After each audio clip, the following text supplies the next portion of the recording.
sa akin nang walang dalang handog. Hindi pwede tawag tayo na tawag kay Lord. Wala man lang tayong ma-offering.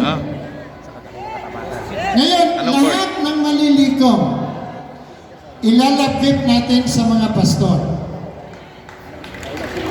Lahat ng pastor na nandito, paghati-hatian natin, love gift ng mga membro yan.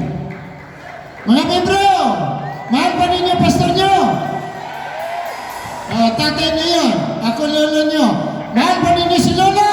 Amen! Parang dito lang malakas, doon mahina. Wala. Ha? Mahal pa ninyo si lolo? Okay. Habang tayo ay ikot na kayong mga anak at ako magpipray. Hanap kayo ng ano. Ito pa.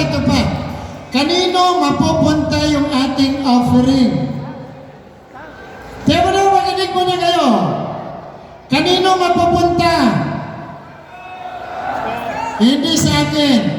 Sa lahat ng pastor natin. Kailangan, kahit maliit na halaga yun, mayroon kayong handog para kayo kalugdan ni Lord. Isa pa.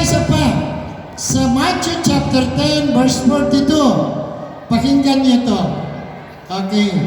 At sino man magbigay ng isang basong tubig dahil sa lingkod ko, tiniti ako tatanggap ng gantimpala.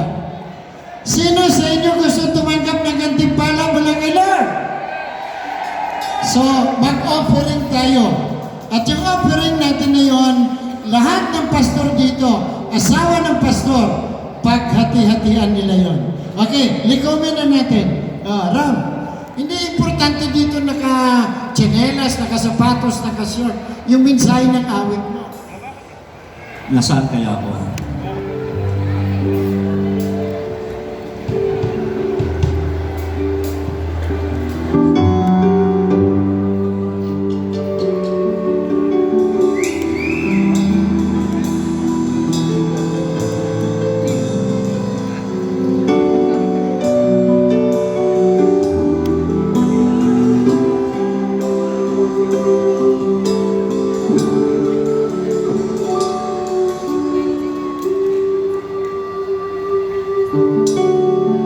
Buhay ko nooy walang direksyon.